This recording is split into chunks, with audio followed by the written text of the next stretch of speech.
Hey everybody, Jordan Belfort here, author of The Wolf of Wall Street and creator of the Straight Line System. And I want to welcome you to this webinar. And I want to tell you flat out, because I'm the kind of guy that cuts right to the chase, who this webinar is for and who it's not for. It is for entrepreneurs, business owners, salespeople of all types, whether you're selling the tangible, the intangible, whether you're selling online or offline, if you're a marketer, if you're a so-called expert, okay, who sells your services as a consultant. It's pretty much really anybody who wants to get ahead in life, who wants to make money, because the single most important skill when it comes to making money, bar none, is the ability to close the deal. And that's really what the straight line is all about. So let me just go into a couple of things here real quickly. Number one, if you want to learn to raise money in venture capital, if you have a business or an idea, you want to monetize that idea by raising money, so it's using other people's money versus your own, the straight line will show you how to do that. If you need to be a negotiator, and of course in any aspect of business you got to learn to negotiate effectively, the straight line will show you how to negotiate.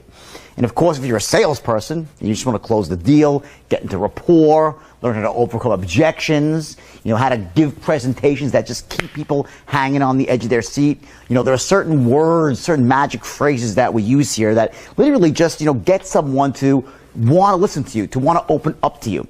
And of course, to eventually want to buy your project. So that's really what this webinar is about. It's my best strategies here in about 1 hour, no more than an hour here. And I'm going to show you really the outline, a framework for how you close anyone who's closable. Now, this really is the beginning of a journey that I want to kind of get you on here, because I've created what I like to call the sort of the blue ribbon product I've ever created. It's called my 1-year mentorship program. And this really will introduce you to sort of the strategies and tactics and techniques that I really helped people all over the world learn to become literally masters in their field, whatever they do. So I want to really take you for the next hour on this journey with the straight line system, where I could show you literally 4 or 5 very powerful techniques that are going to allow you to make more money straight away. Like, these are things that literally just do them. You insert them into what you're already doing, and you'll just start making more money, because you'll be closing more effectively, negotiating more effectively, you'll be able to inspire other people more effectively. So the straight line system, it really cuts through to all aspects of business, of performance, and really allowing you to be the best you can possibly be. And I'm sure you know my story. My story is really well known. There's a movie coming out next couple of months about it, so I'm not going to belabor you with trying to tell you that I have authority over this subject. I invented the straight line back in 1988, and I used it to build basically the most effective sales force in Wall Street history. Since then, the straight line has been used all over the world in virtually every industry imaginable. I've created, countless, tens of thousands of millionaires, million-dollar producers with the straight line system. And I want you to understand this. There's one important aspect to the system, and it's called a good enough factor, meaning you don't have to be an expert with the straight line system to get results. Even a little bit of proficiency with it, and you'll see a dramatic change in your ability to get into rapport with people, to close the deal, to get referrals, to raise money for your ideas, essentially to influence people to do the things that you want them to do, so you can get what you want. Now, I give you one ethical warning here, is that the straight line system and what you're about to learn in this webinar, it's very powerful. And it can be used to manipulate people, to get them to do things they shouldn't do, buy things they shouldn't buy, and sometimes buy more of what they should buy. They maybe should buy a little bit of what you got, but you want to sell them a boatload of what you got. Don't do that. I want you to learn to use the straight line system only at the highest ethical level, with the utmost integrity. This system will show you really how to get rich in whatever it is that you're doing, by really making you the most effective you that you can possibly be. Okay? So again, I have this mentorship program that goes for a year, and it starts with this home study course I've created for the straight line system. But this is really an introduction to all that. It's going to show you in just 1 hour how to make more money at whatever it is you're doing. And I challenge you to go through this hour and to take out a pen and paper, write a couple of these things down, and start implementing them immediately. And I promise you, you will see the results. Because this stuff just works, bottom line. It's not one of those things that it's where it's like, all touchy-feely inner game stuff. I'm a big believer of the inner game of success, that our thoughts create actions and that lead to success. But I'm not talking about that stuff in this webinar. This is actual hard, core strategy. What do you say first? What do you say second? How do you raise money? How do you get a better deal for yourself? How do you, get into rapport in a way where people they just like you and they trust you and they feel comfortable with you? What do you say when someone gives you a compliment? What do you say when someone's pissed off at you? How do you take whatever is thrown at you and, shift that, take the energy, absorb it, and then shift it back in a way that empowers the other person and allows you to get what you want in life? That's really what the straight line system is at the highest possible level. So again, take out a pen and paper. I want you to really, focus in on this webinar. It's under an hour, so take the time. You owe it to yourself. You owe it to your family. You owe it to the lifestyle that you deserve. Because at the highest level, the straight line, what it really is, it's almost like the gate opener, or I used to call it back in the day the great equalizer. It sort of puts you on equal footing with people that have more money than you, because it shows you how to raise money. People that might have, maybe more experience, because it shows you how to position yourself as an expert, be perceived as an expert. This is the great equalizer, this system. So again, I challenge you, watch this, take out your pen and paper, and start using this stuff immediately. And I promise you, you will see a massive, massive result. Talk again soon. Hello, I'm Leonardo DiCaprio, and some of you may know that I'll be playing Jordan Belfort in the new film, Wolf of Wall Street. What separates Jordan's story from others like it is the brutal honesty in which he talks about the mistakes that he's made in his life. I've been in his company many times, but there is nothing quite like Jordan's public speaking and his ability to train and empower young entrepreneurs. Jordan stands as a shining example of the transformative qualities of ambition and hard work, and in that regard, he is a true motivator.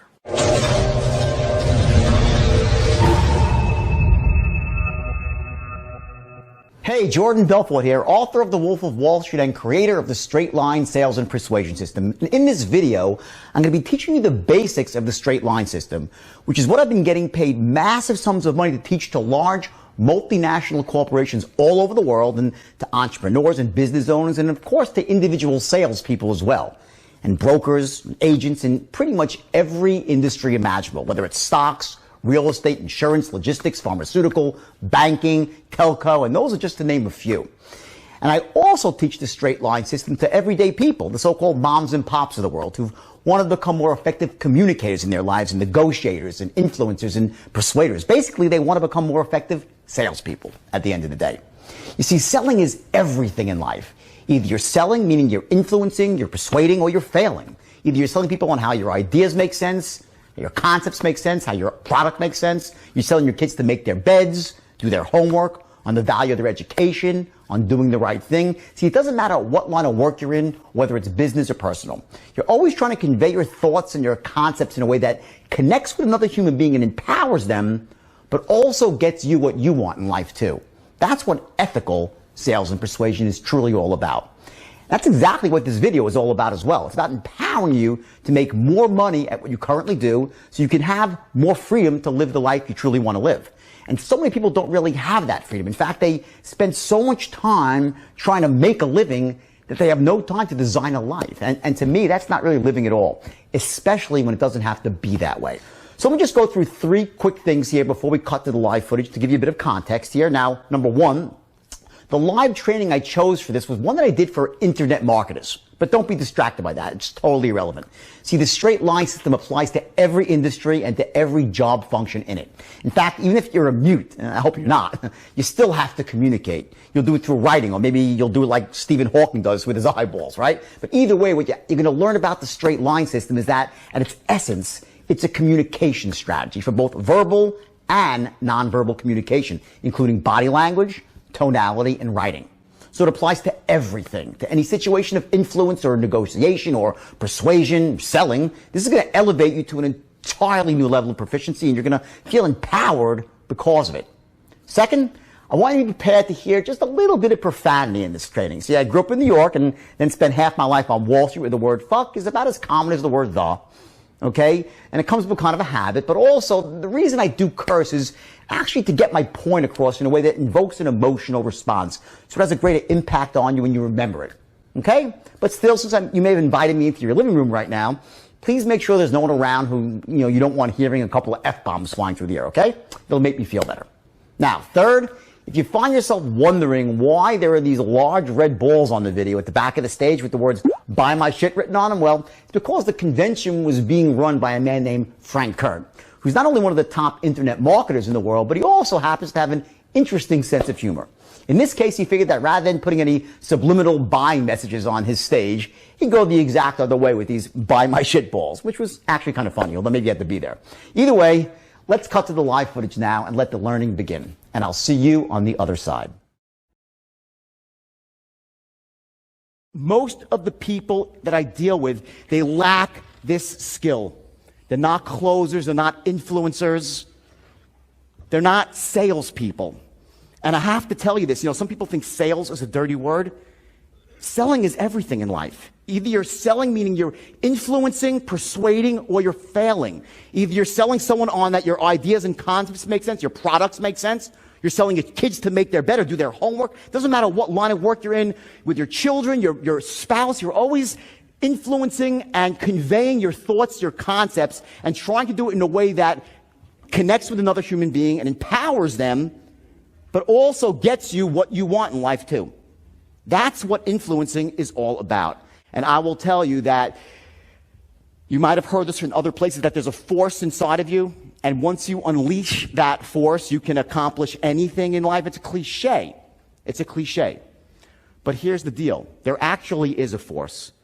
And the way you wake it up is by influencing one person first. And who's that? You have to convince yourself that you are the shit, that you have everything it takes to achieve massive wealth and success. And if you don't have one specific skill set here, if you lack a specific skill, you fucking go out and get it. You perfect it. There are two types of people in the world. I'll tell you exactly who they are. You have people on one side who have reasons. And there are some people in this room that are reason people. They tell you all the fucking reasons why they can't become successful, why they can't get what they want in life. There are those people in this room. If I give you the greatest idea in the world, the greatest opportunity, you'll say, well, I got to travel somewhere, or it's going to cost me some money to lay out, or then I have to drop what I'm doing now, or put an extra 3 hours with, neglect my kids. I'll give you an example. I was getting a massage. I stayed, the Del Coronado Hotel? Right? The beautiful hotel. And I went there. It was my 2-year anniversary with the woman who I'm going to marry this year. Grace, she's in the back. Ann. Say, hi, Ann. Okay? So we're there. We're celebrating our anniversary. So we're getting massages. Okay? I'm getting a massage, and of course she starts to ask me questions. What do you do? So I told her what I do. She says, oh my God, I'm an entrepreneur. And she tells me some detailed story about how she has this business where she takes these shirts, and they're healing shirts. She puts like stones on them or something, right? And they and go for your chakras, like the 7 or 10 chakras, whatever it might be. I'm not an expert in this stuff. She's telling me the whole thing. The whole thing. Like, wow, good. Sounds really good. Holy, right? I said, so how many shirts are you selling? Oh, none. No, I'm not selling any yet. I'm like, well, why not? She says, well, I really don't like to sell. I'm like, and I said, okay. I said, so what do you do? She's like, I got all these shirts made, and they're in my house, and it's really unbelievable. I have a website I'm launching. I'm like, what? Right? I said, she goes, but I have someone who can sell. They're a real estate person, but they're busy right now. They're going to stop their real estate soon and start. And what I heard, now just to cut it short, for 10 minutes, I heard all the freaking reasons why she couldn't actually go out and start the business. She didn't say, when she said I couldn't sell, it's not, she goes, I'm just not a salesperson. I'm not like that. That's a load of crap. That's a loser's mentality. Sales, influence, persuasion, it's an entirely learnable skill. And in case you haven't noticed, Frank is a fucking master closer. He's a follow-through guy that just gets shit done. And he's got the vision too. So here's the deal. In order to achieve mastery in business and in life, especially with money and success, you need to understand this, that you have two worlds that you need to operate in. You need to operate, firstly, in the inner world, which is what goes on right between your ears, right here, the inner game of wealth and success. And I want to talk about it in terms of persuasion.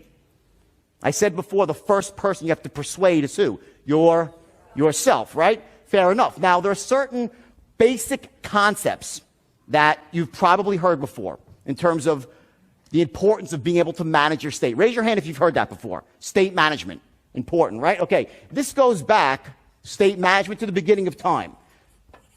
before gladiators, in the movie The Gladiator, he bends down and he picks up some dirt and starts rubbing it in his hands and gets himself into a state for war, to get ready to fight. Every time in that movie he has an anchor he's firing off. He puts dirt in his hands. Indians would put war paint on their face to get themselves into an emotionally charged state. So I didn't invent state management here. What I'm telling you is this: it's fucking crucial to be able to trigger the right state in the right moment for influence, persuasion / sales. There are 3 states that you need to trigger when you want them.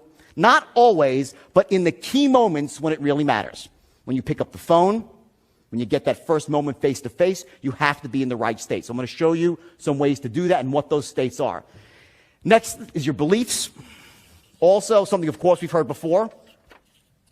Basically that, we are the sum of our beliefs about what the world is, how we operate in the world. And I look at beliefs like this. We have, of course, the empowering beliefs that lead us to wealth and success. And we have the disempowering beliefs that lead us to poverty, misery, and failure. We all have limiting beliefs which hurt us. And in the end of the day, you're always held down by your lowest level limiting belief. It's the one that's at the bottom that stops you. Imagine a Ferrari. You have a Ferrari. It's a beautiful, like Frank's beautiful, it's a red Ferrari, right, Frank? It's a beautiful red Ferrari, right? So it has this beautiful chassis, this 455 horsepower engine, 12 cylinders, 4 valves per, capable of 300 miles an hour. Who knows how many miles an hour it can go, right? But if there's a governor on the engine stopping the flow of gas, it's not going over 55. That's what a limiting belief does for you, or does to you. It stops you from charging forward when you should, and causes you to slide backwards and move backwards when you shouldn't. There are 3 core beliefs, 3 of them, that you need to have as an entrepreneur. If you have the opposite, which would be the limiting form of that belief, you're fucked. No offense, you just are. Because you will end up charging away when you should plow forward, and you won't move forward when you should. You'll sit there in a box and say, what the hell? You'll be nervous, and I'll get to that, what those beliefs are. I don't have time for all of them. I'll get to at least one of them and show you how to break it right here in this room. So that's our beliefs. Next, we have what's called your thermostat, or your standards in life. Thermostat or your standards. And your standards, who's heard of this? Raise your hand if you heard of it. Say aye. Great.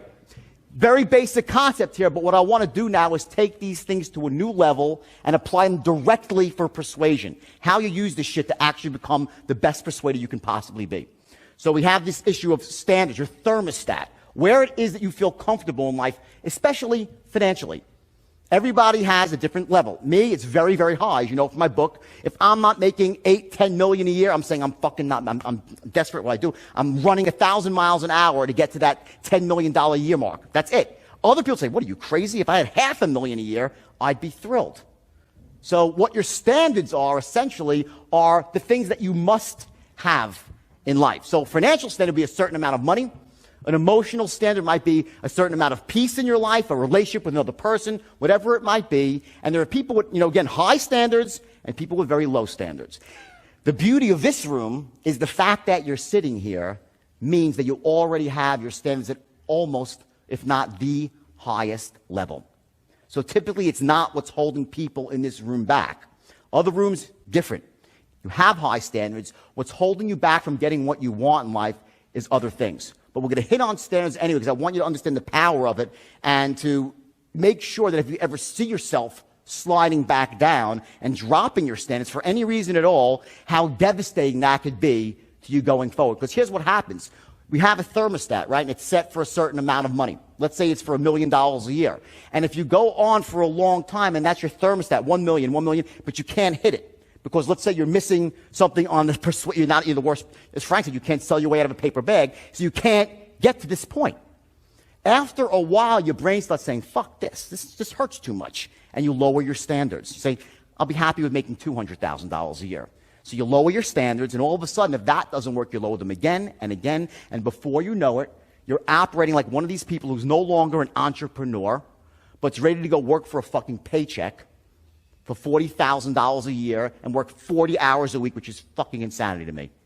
That's the danger of dipping your standards even a little bit, because you never know when disaster is going to strike. This shit happens in life, right? You're walking along the street, bam, you get hit between the eyes with a lump of shit. right? It just happens. And if you're one of those people that's going to say, fuck it, I might as well just settle for less, you're done. So you have your standards. Next thing, and the last thing on the inner world I want to focus on here is actually focus. And when Frank is focused on overwhelm as being the number 3 reason, okay, what I want to show you and share with you in terms of a strategy and through stories and metaphors, which are very powerful, is the power of having a laser-guided focus on where it is you want to go versus what it is you're afraid of in life. Focusing on where you want to go versus what you're afraid of. Because you end up going where you focus. So many people, it's called living in the problem versus the solution. So we're going to go into that in intimate detail. Now, let's go to the outer world, okay? And these are actually your strategies for influence, sales, and persuasion. Okay, and this is actually, it's the outer world, okay? Put it on top. And in the outer world, you have sales / persuasion, influence, right? You have marketing, which is offline and online. Both, by the way. If you can't just be an online marketer without paying any attention to the real world, what's going on outside the internet, right? And lastly, I want to talk about entrepreneurship. These are actually the skills and the strategies that you need to leverage from being a single-man shop, doing everything yourself, or working with just 1 or 2 other assistants and outsourcing. How do you actually take what you have once it starts to work and literally hit it out of the park? And lastly, and I don't have time for it today, one thing I do talk about also is something called MSIs, and these are multiple streams of income. After you become wealthy, this is part of an overall formula for big wealth. Not just a few, but for 10, 20, 30, $50 million, is that once you start making money in your core business on the internet, you want to then start diversifying and leveraging in real estate and other multiple streams of income. So we'll get to that. If I can touch on it, if I have time for it, we'll see. So those are the goals for today. And rather than telling this to you in a very dry way, informationally, I'm going to give you the lessons by telling you the story of my life. And but I'm going to tell the story of my life in a very specific way. So the lessons are there, and I'll point them out as we move along, and I'll save some good ones for when we sum it all up at the end. So the bottom line is this. You've read my book. You know I've had pretty much the most insane life on the planet, right? Yeah, yes. You got it. I know. Still alive, right? Which is a miracle unto itself, by the way. Okay? And I'm sober for 13 years, believe it or not. Okay? I actually had one misstep on the entrepreneurial path to success, and I, believe it or not, spent 1 day in dental school. Are there any dentists in the room? Right? Who the fuck would want to be a dentist, right? I mean, it's the worst fucking job. Put your hands in people, it's disgusting, right? But here's why. I'll tell you why I became a dentist. It's really simple. It's freaking this. We could always trace back the problems, the mistakes, and our successes to our beliefs. My mom, wonderful woman that she is, she's still alive. When I was 2 years old, sitting in the high chair, right, she'd be spoon-feeding me applesauce, and as the applesauce was going in, she'd be, the only noble way to be wealthy is to be a doctor. You got to be a doctor. My mom's Jewish. You got to be a doctor. So I'm like, oh, you got to be so it's like fucking hypnosis, right? So it's true, right? So anyway, so my mother. I gotta get off the stage. So my mother, right, because it's a big room. So my mom keeps hypnotizing me with the fucking applesauce, right? So now I graduate from college, and if you would have said to me when I was 21 years old, what do you want to be? I'd say rich. I didn't know what I really wanted. I wanted to be rich. It was about money. So I had that voice in the back of my head that we all have, and it was saying, the only noble way to get wealthy is to be a doctor. You gotta be a doctor. So I said, well, I'm not gonna be a fucking doctor. That's 14 more years of school, and I want to be rich now. I said, but maybe a dentist will be great, because there's only 4 more years of school, right? And that'll be Dr. Belfort, so my mom will still be happy. Dentists make a fortune anyway, right? So the whole world will be perfect. It'll be Dr. Belfort, I'll be rich, and the world will be perfect as it should be. So I actually applied to dental school. I was a good student. I got into dental school, right? And here's what happens. It was another pivotal moment in my life. My first day of dental school, there's an orientation. And I sit in the rooms at 105 dental students in an auditorium. So I'm looking around like, I'm sitting and sizing up the competition. Okay, looks pretty good, right? And the dean stands up on stage, and he's this white-haired guy. He had a white jacket on, looking very dental and everything, right? Like a real dentist type, white hair, okay? He's like, welcome you all to the Baltimore College of Dental Surgery. You should be very proud to have come this far in your career, and you're going to be a pillar of the community. And he starts saying all this sort of stuff. I'm like, okay. And I'm looking around, looks pretty good. And then he says, let me say this. The golden age of dentistry is over. He goes, if you're here to make a lot of money, you're probably in the wrong place. I'm like, what the fuck? I'm in the wrong place. And I got up, I hightailed it. The first day I walked, excuse me, I freaking got kids. I was looking. Then, not to belabor the point, I did something that no one would ever forget in this dental school. I'm sure it never happened before or after, as I actually auctioned off my dental equipment. I bought, because I had to buy all this like $5,000 of shit before I actually signed up for dental school, right? That drills and this and wow. I'm like holding an auction in the school, just getting rid of the stuff, right? So, I didn't tell my mother, though, that I quit, because how could I tell my mom? I felt compelled to lie. I owed it to her, I thought, right? So she's like, how's school? Oh, it's great. For like 3 months, I hid down in Maryland because I couldn't break the news to my mom that I was not going to be a doctor, right? Finally, the money ran out. I had to get real with my life, so I went back up to New York, and I sat down, and I told my parents for the first time what my career was going to be, and it literally blew them away. I'll tell you what it was. I said to them, I want to be, which for them is one of the most evil words in the world, okay? It's why they never had any money in their lives, but it was the evil word, and I threw the S word at them. I said, I'm going to be a salesman, which for my parents was synonymous with 2 words, slime and bucket.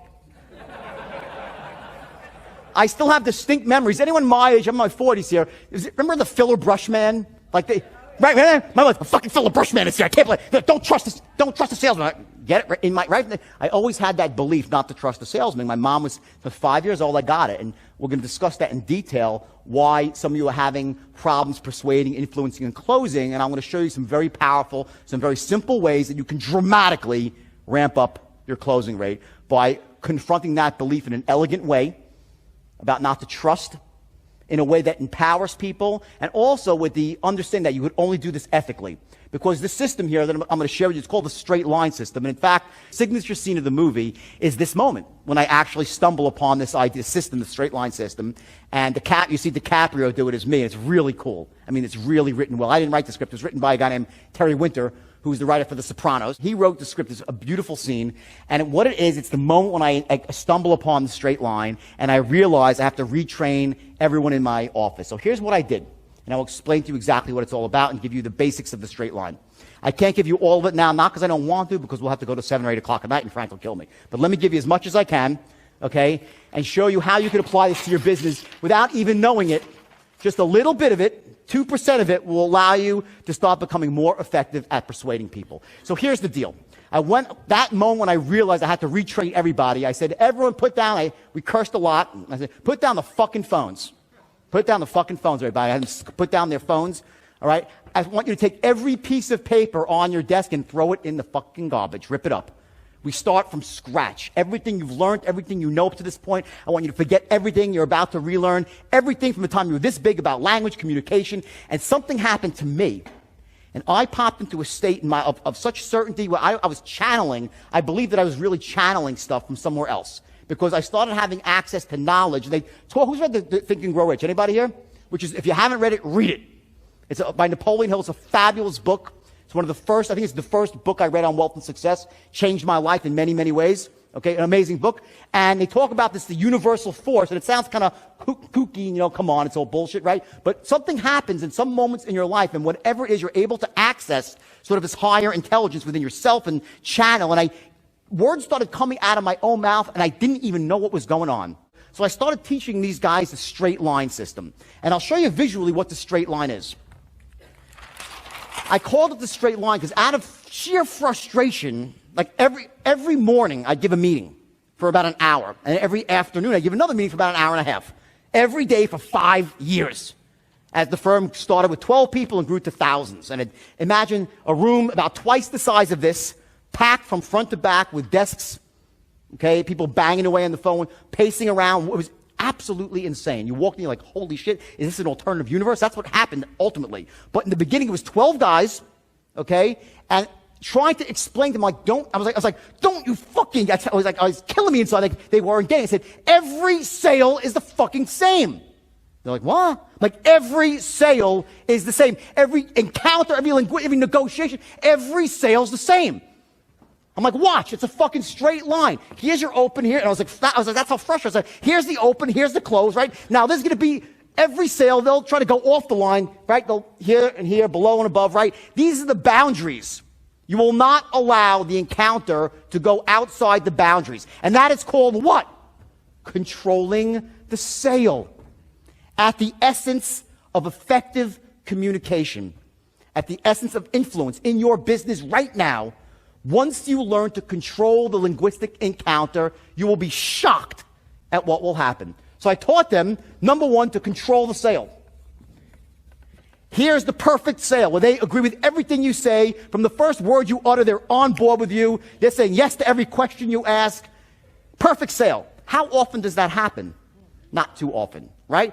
So what happens is the customer has a tendency, the prospect, to go off the line. They want to go off the line. You want to keep them on the line. What you have here, between here and here, is your healthy boundaries of where the sale can go. As long as the sale stays within these boundaries, you're in control. If it goes outside the boundaries, you're out of control. In the boundaries, there's two things that you're doing. Number one, you're establishing instant massive rapport through tonality and body language. And number two, using that rapport to gather intelligence, to find out what the prospect truly needs, what his true desires are. Because here's the deal. Remember I said those three things, what are they? Sharp as attack, or sharp as attack, enthusiastic, and what else? Expert, you feel. Those three things, right? But why?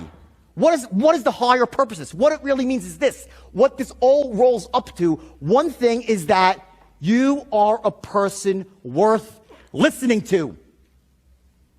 And taking it one step higher than that, because you're someone who could help them achieve their goals. You could help them get what they want. That's why these three things are so important, because they chunk up to a higher purpose, which is that you're a guy that can help them, or a girl who can help them get what they want in life. If they don't think you can help them, they're not going to want to talk to you. So imagine this. Here you are in the early portions of any, not just a sale, whatever encounter it might be, and whatever you're trying to influence, right? And if you let the sale go out of control, what are they saying to themselves? He ain't a fucking expert. They know. They know. If they start to control the encounter, they know that you're a novice. The idea is to be able to allow them to speak, because you want to find out exactly what they want, what their goals are, but you need to contain that within these boundaries. And as long as you're within these boundaries, you're in control. If you cross over, you go to fucking Pluto. I'll give you an example. People think that rapport is like if the guy starts talking about hunting in the countryside, you'll spend an hour talking about fucking hunting, right? I've heard some phone calls when the guy goes, oh yeah, well, they're talking about a trading system, right? This internet-based trading system, right? And back and forth it goes, and the guy's qualifying the guy to see if he has money or whatnot. He goes, so how long are you thinking about becoming a trader for?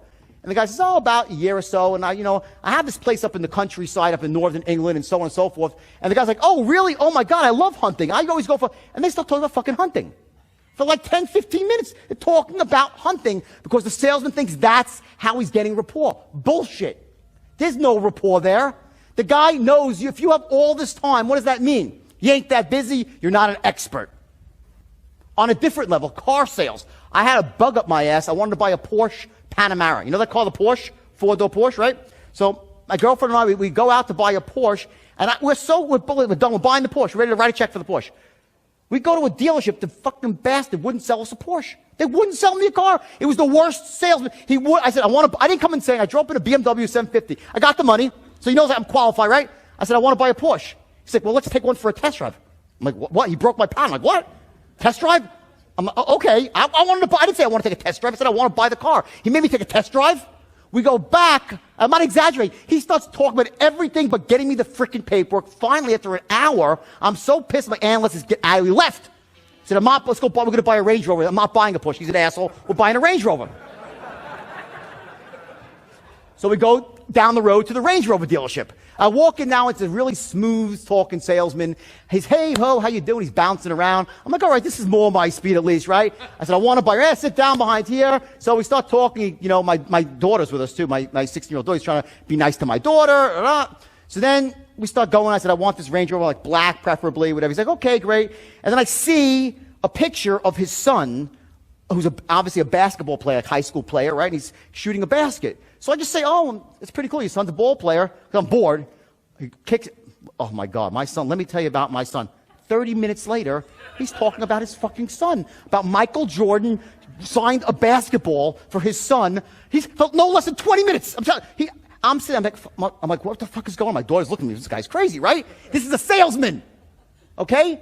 Fine. I said, you know what? Can you send me the quote, email me the quote. And I walked out. And I never bought the car. I drive a BMW, a 750i, for a reason, because the woman who sold to me is the best fucking salesperson in the world. She's this big. Her name is Nita. Okay? She's the #1 BMW salesman in the world. She works at Beverly Hills BMW. This woman, you walk in there, she, okay, hi, blah, blah, blah, blah, blah, you can't understand a word she's saying, but for some reason,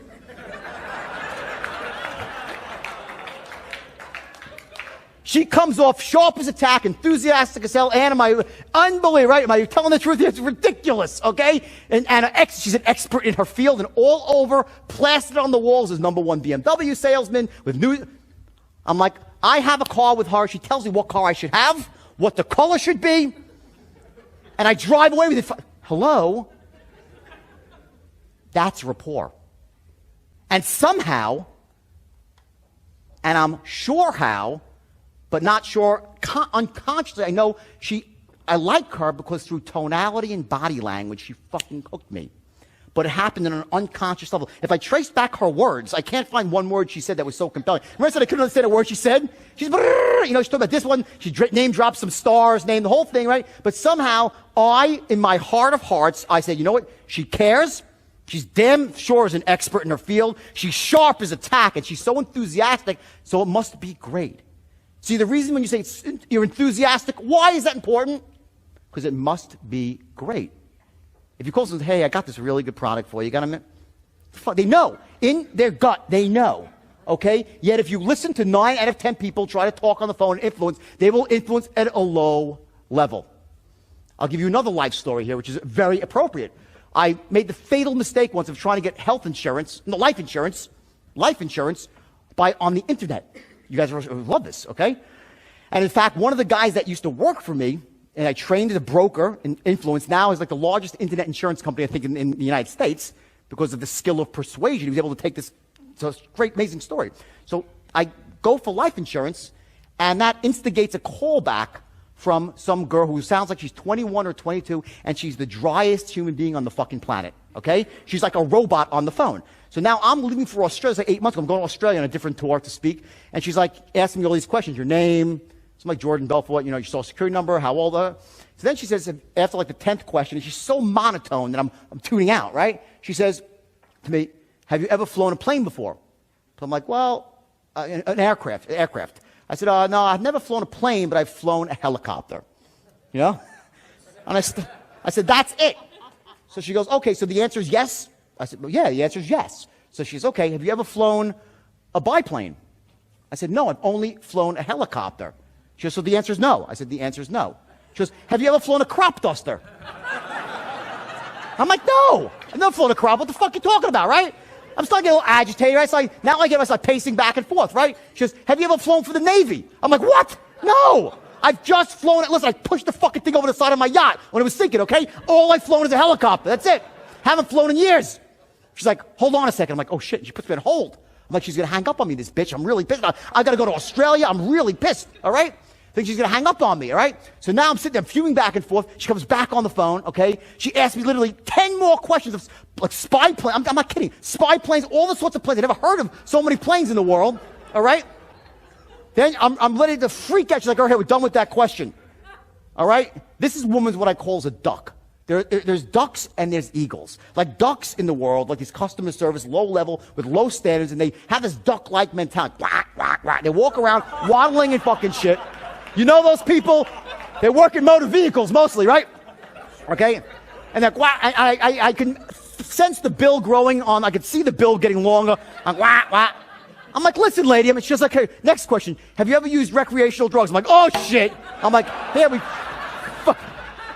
I'm like, yes, everything, massive quantities. You happy? She's like, hold on a second. And she puts me on hold again. Now I get really pissed, okay? So I'm pacing, I'm cursing on my breath, right? And my aunt walks in the door shop, so I'm like, it's your fault. You told me to get life insurance. She's like, calm down. You're losing your state. I'm like, I want to be angry and pissed off. This is exactly. So now I'm pacing back and forth, and I'm livid, right? She gets back, and she goes, okay, how much cocaine have you? I said, mountains of it. Enough to do a ski jump off of. I smoked it too. You happy? She's like, so the answer is yes? I said, yeah, yes. Just, have you used marijuana? Pounds and pounds of it. Hash oil, everything, mescaline, you name it. I said, she goes, hold on. She puts me on hold again. I'm fucking freaking. I go back now, I'm freaking out, right? I'm like telling him, man, I'm going to kill this girl. It's your fault. You told me to get blame, right? I get back on the phone. She gets back on the phone. She goes, okay, have you ever done methamphetamine? I'm like, yeah. I said, listen, lady, you're fucking crazy. I start freaking out. All of a sudden I hear, and she starts crying on the phone. So I'm like, oh shit, I made this poor woman cry. I said, whoa, stop, I feel bad now. I'm like, stop. So, because, one of the things I'm driving at is A, that she's a freaking duck, right? All right? And also that my state of anger, I was able to hurt someone by being angry, and I got myself into an angry, pissed off state, so I negatively impacted everyone around. When you're influencing somebody, there's a saying, you catch flies with honey, not vinegar, right? It's the truth. Okay, when the key to state management and influencing 3 states you need to learn to trigger at will. Certainty, clarity, and conviction. The 3 states. The way you do it, and those of you who've been through any NLP training, okay, the easiest way, the most surefire way is through anchoring. Okay, I can't do it right. I don't have time to do it right now. If I could, I would. Just don't have the time to do it. But the important thing to know is that I have taken anchoring for myself, my own life, to a different level through sense of smell. And I actually add smells. Frank freaked out when I walked. He goes, what the fuck are you doing? I said, because I took a snort of, not cocaine, but I took an actual, I've associated certain smells with states I want. It's the most powerful. And I show you how to do that in the longest time. I just don't have time here, but it's incredibly powerful because nothing brings you back to a state like your smell. It's like a whole new level of anchoring. And once I did that, it's really, really empowering. So anyway, that's why state management is so important. Certainty, clarity, confidence, courage, the C's, right? Super important, right? So anyway, now I change my state, and I start saying, look, woman, I'm so sorry, ma'am. Come on, I tell her my life story. Next thing, she's laughing. And we end up finishing the call, and that was great. Of course, I got rejected for the fucking insurance. Anyway, who would insure my liver, right? But there are ducks everywhere. And I want you to nail this into your psychology here, because if you ever see yourself in a moment taking on a duck-like mentality, this sort of impossibility notion of what can't be done, you can't influence when you're a duck. Eagles are the ones who can influence. So here's the thing. So here's the idea with influence. Ready? The idea with the straight lines who's read Sun Tzu? Sun Tzu, the Art of War? Every battle's won before it's ever fought. Right? So that's the straight line. The idea is before we go into the encounter, before you call up an affiliate, before you make any move to influence, of course, know what your outcome is, but also know the things that you need to accomplish in the other person's mind to get them to say yes. There's only a few things. Notice, to influence somebody, here's what has to line up. There's 3 things. Number one is that they love your product. They have to love the product on both a logical and an emotional level. Logic alone is not enough to close a sale, and without logic, you get buyer's remorse and people cancel. You have to develop a logical, an airtight logical case, and an airtight emotional case of why they should love your product. When you read a well-written sales letter, I read them, I'm like, I see exactly. It's very simple. They convince you the product makes sense for you in your own life, and the emotional side of it is that you see yourself using the product in the future and feeling good. It's called future pacing. That must occur. at some point, if you want to close someone, the people buy shit they don't really like. Well, they think they do with buyers. They think they like it emotionally, but they really don't, and they cancel. Well, you get complaints. But this has to line up. The second thing that has to occur, they have to trust and connect with you on unconscious and conscious level, emotionally and logically. They have to connect and trust you. And 3 is trust and connect with your company, who's behind you, whoever's affiliated with you. The idea of the straight line, and it's elementally simple. It takes a little work to master it. A few days, that's it. And then just being and making some mistakes out there in the beginning, you're still going to increase, like I said, the company, they dramatically increase their close rate. I mean, like, quick. But once you get elegant at this, it's ridiculous. You can, and I stop, ethical sidebar here. I use this, okay, and it was so effective that I took these like 19-year-old kids and they made them multimillionaires, and they would get a businessman to send in $4 million for a stock they shouldn't buy. Millions and millions of dollars.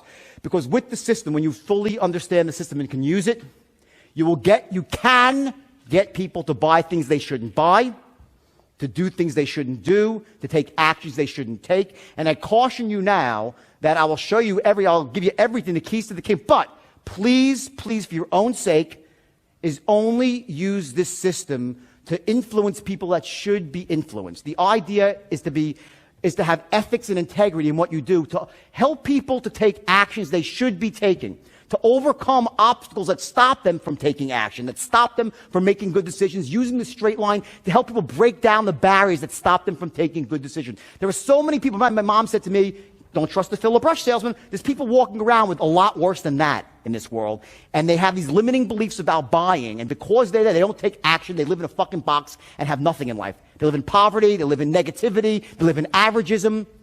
They don't live empowered lives. The idea, when you're using this beautifully and elegantly, is to help those people get the things they need by number one, developing these airtight cases of loving the product, trusting you in the trust your company, and get that corralled in a single moment in time. In a single moment in time. I can get you to a level of certainty right now. How many are pretty certain that my system's pretty good? Right. Cool. Tomorrow you won't be certain. Not because of anything I did wrong, or it's less true or not true. All is that as human beings, we fall off a level of certainty. You follow what I'm saying here? You're certain for a second, because it makes perfect sense to you, right? You're certain. It will start to deteriorate just naturally over time. You don't stay as certain about something until it happens again and again and again, and then it becomes a conviction, and you're always certain about it, right? But there's a process of convincing. What happens very often in a situation is you might have created 2 of the 3 tens. When I say the 10s, let me say backtrack. In other words, the idea is if 1 is uncertainty and 10 is certainty, if you get someone to a level of certainty that they love it, they're certain they love it, they're certain you're trustworthy and likable, they're certain that your company is going to stand behind it as integrity. If those 3 10s exist in a moment in time, boom, you got an excellent shot of closing them. If you don't close them, there's a reason why. It's because they have a limiting buying belief. So then what we do in the straight line is we know that, because we know before the battle starts, we know what's going on here. We realize if we get someone to a 10, you know how you do it. You'll know when you have them, because you can hear in their language tones, right? So if you get someone to the 3 10s and they're still not buying, you know it's a buying belief that's holding them back. Or they don't have the money. Get it? Now, the idea with the money, I want to go off topic here, but the idea is to qualify that out earlier on. I'm just giving you the short story here. So they would be out of the system before. In the straight line, you don't pitch people, you don't speak with people who are unqualified, right? So anyway, you get someone to 3 10s and they don't buy, or they don't go for, let's say you're trying to get a deal with an affiliate, right? You're trying to set up an affiliate for your what's your name? Walter. Walter's trying to put an affiliate, right? And he's pitched his heart out to the guy. The guy loves what Walter has to sell. He thinks Walter's going to be a big star in the industry. He knows that in the past, whatever company Walter represents, it's integrity. Everything sounds great, and the guy's still not buying. There's something holding the guy back, and it's typically a buying belief about doing business with someone he doesn't know and not trusting them, having a worse downside than upside. There's something, a belief holding them back. So what we do is once we establish the 3 10s, we then go through a process called looping. And we use very simple language patterns that any 6-year-old, this is so easy, people. It's really easy. You use and it had to be easy because my people were not like super salespeople. You use basic language patterns to loop around to crack people's limiting buying beliefs in the moment, realizing that certainty wanes after a minute or two, and bring them back up to a level of certainty again. When I say loop, you have to loop and go back to develop the 3 10s once more, and then boom, people start to buy. That's the short story here of how you can influence anybody who is closable, to want to be your partner, to want to be in business with you. To start off, number one, remember, what's the first thing I said? People don't invest their time and money with you, want to be partners with you because you have a goal. What do you need? A vision, right? So this in a vacuum is not as powerful as when you add on the big V into the equation. You become a fucking visionary. And don't tell me, oh, I'm not fuck you are. You're all visionaries. That's what? A reason, right? If you say, I'm not a visionary, that's a load of crap. Every one of you is capable of being a visionary. It's not some little thing that's reserved for the select few. Every one of you is capable of being a visionary. You have to ignite it in yourself. And what happens with a straight line, and I'll tell you what happened with my firm now, is once I taught this to these kids, okay, it ignited a force in them, because when you have this ability, it's almost like it wakes up something inside you, because what changes is not only your ability to influence other people, but to influence who? Yourself. You start feeling completely different about yourself. And these kids went out there and they raised their standards. I would give meetings every single day. And I cracked their limiting beliefs. They would come in, their parents never told them to be rich, right? They thought they'd be working in 7-Eleven, these kids. I would say, the moment you walk through this door and you sit down behind this desk and you say the words I teach you, everything in the past falls off. You become as powerful as the most powerful CEO in America. If you pick up that phone, it's a weapon. You're a terrorist. And then I went wild, okay? And I said some stuff I shouldn't have said. But the point is that I'm a little bit older and wiser now, okay? But the first thing I did is I cracked their limiting beliefs. And these kids went out there and achieved things, and I inserted what was called a motivation strategy, which I do now more elegantly, and I know it. I didn't unconsciously. I showed them how to motivate themselves using anchors like pain and pleasure. And we've all heard of that before, but I took it to a much higher level. I did it at a much higher level, and boom, it worked. So real quick here, everyone get a lot of value out of this today? Everyone like it?